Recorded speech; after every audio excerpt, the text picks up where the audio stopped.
Max, multi-instrumentalist, drummer extraordinaire, and we're at Basilica Soundscape 2019. We were just talking about that this is your third time playing this building. I think so. Yeah. Yeah. So you just I've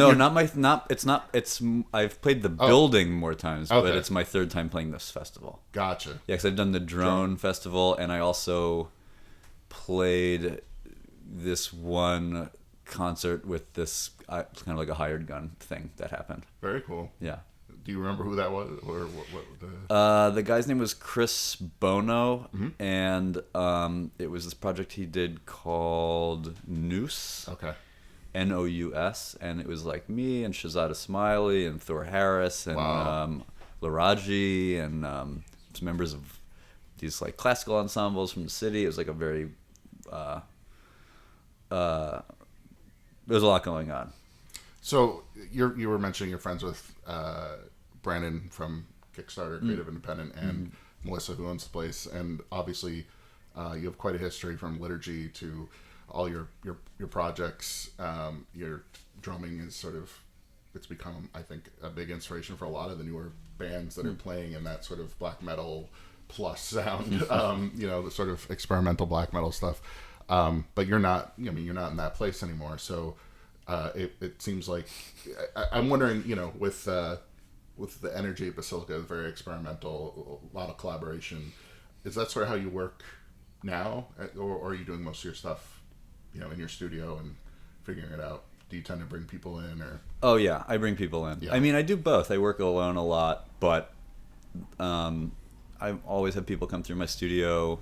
I mean, I actually built a studio for myself that I kind of got operational last summer. So been bringing people through, and also just learning how to engineer and getting better at recording myself with drums, and getting deeper into music production, which is always something I've kind of done in the past. It had just been something I would do to sort of like document an idea or like keep track or like to compose, but now actually being able to getting to a point where I'm able to really produce my own music or other people's music. But yeah, I bring people through all the time. I love collaboration, and I think it's also I'm good at the things I'm good at, and I know the things I know, but there are other people who know things, see things, hear things that would never occur to me, and vice versa. So I think I'm always interested to work with other people, and I think increasingly people who I also want to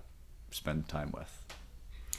It's interesting talking to, obviously you just had a conversation with Em Lamar about your music and your contribution to liturgy. I know there are a lot of people in the building who are influenced by your work, and I just think it's sort of amazing to talk to people who might not know that that they're familiar with your work, and you're up there playing the drums like a madman. Have you seen your work sort of influence things? Because I feel like I can trace a line from your drumming and your style early on to some of the stuff that's going on today. You can hear it in bands like Deaf Heaven or any number of groups that I think took up that mantle. I guess not. I don't think I really think about it. Yeah, I don't feel like a lot of ownership over the stuff I've done in the past, and I feel more like I see it as though I feel like I have a place in a canon of musicians, and in a canon of musicians and drummers, especially in the New York scene, and I guess that in New York, but also just in sort of kind of an experimental music thing, also kind of in a jazz lineage. So I feel like I'm aware of what I've received and where I've received it from, and I don't necessarily hear myself in other people's music, but maybe I don't know. I think more. I mean, I definitely occasionally hear from people for whom stuff I've done meant a lot, and that is great because I feel like I'm continuing to pass along something that I received in that way, in the way that musicians who are really important to me and still are really important to me mean a lot to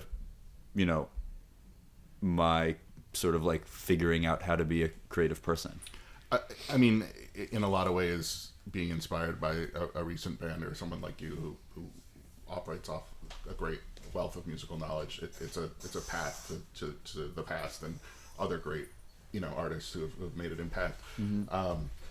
Which sort of leads me to this question. Last night, you played the Rafters. It was Lowe and Jessica Moss and all these folks. You're sticking around today. Who do you want to see? Who are you?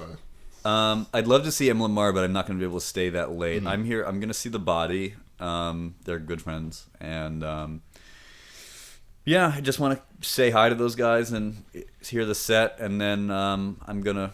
A buddy of mine just bought a house with his wife, and in a town that's like an hour or so away. So I'm gonna go drive up and visit them. So I'd like to stay for longer, but Understood. Not this time. And for folks who want to get your music and all your latest projects, where should they go? I don't know.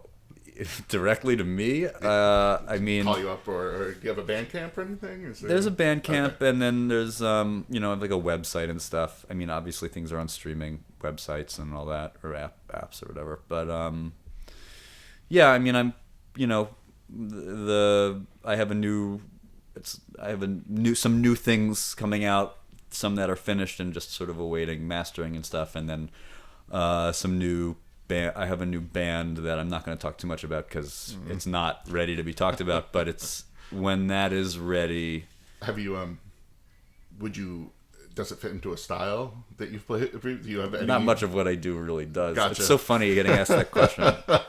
People are like, "What kind of music do you play?" I'm like, well, you confuse the algorithms. I mean, which is really interesting and fun to see when you look on Google or Spotify. No one knows what to call you. Right. It's probably the best compliment you can pay to a musician these days. I guess it makes it weird when you're trying to have a conversation with somebody and they're asking you what kind of music you make. Sometimes, I mean, it's like going through TSA. It's like I go through TSA with my case full of weird-looking electronics, and they're like looking confused and slightly aggravated and anxious about it, and I just tell them I'm a DJ, and then they're like, "Oh, cool," and then they close the case. So it's like, I don't know. I say sometimes I'm like, I play jazz, whatever. But yep. I mean, I am kind of a jazz musician, but I guess in like spiritually. But like, what the new thing? It's what is the new thing like? I can't. Yeah, I'm not ready to talk about it. Okay, understood. You'll know when it comes out. I think people will dig it. Well, maybe we can get you to come up and play again. I'm sure that will happen. Yeah. I'm sure this isn't the last time I'll be hanging out here with this deer. Yeah.